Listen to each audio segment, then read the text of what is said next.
એક ભક્ત એમ કહે ભગવાનને કે મારા ઉપર ભગવાન પ્રસન્ન હોય ને એકવાર, પછી આ જગ કદાચ મારું વેરી હોય ને તોય મારો વાળ વાંકો ન કરી શકે.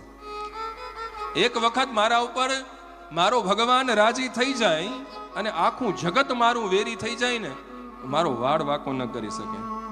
અને ત્વય્ય પ્રસન્ન કિમિહા પરેરના, અને એ જ મારા ઉપર પ્રસન્ન ન હોય, એ મારા ઉપર રાજી ન હોય, ભગવાન મારા ઉપર રાજી ન હોય ને આખું જગત મારી વાવા કરતું હોય તો એ શું ફેર પડે? અરે ભગવાન પ્રસન્ન ન હોય ને આખું જગત આપણી પ્રશંસા કરતું હોય, ફરક ન પડે. એ રાજી હોવો જોઈએ, એ પ્રસન્ન હોવો જોઈએ. એટલે ભગવાનનો સ્વભાવ એવો છે, ભગવાન અતિશય ભોળા છે. જો આપણને જાણતા આવડે તો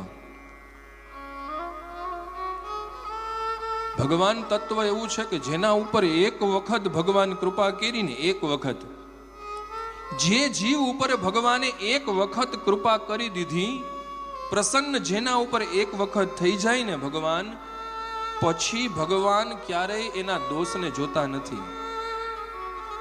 મારા તમારા ઉપર એક વખત ભગવાન રાજી થઈ જાય પછી દોષ જોવો એ ભગવાનનો સ્વભાવ નથી. આપણા દોષને જુએ, આપણા દુર્ગુણને જુએ, આ જુએ, એ ન જુએ. ભગવાન ભોળા છે ભગવાન, પણ રાજી થવા જોઈએ આપણા ઉપર, પ્રસન્ન થવા જોઈએ. આપણી કંઈક યોગ્યતાથી, આપણી કંઈક પાત્રતાથી ભગવાન પ્રસન્ન થવા જોઈએ.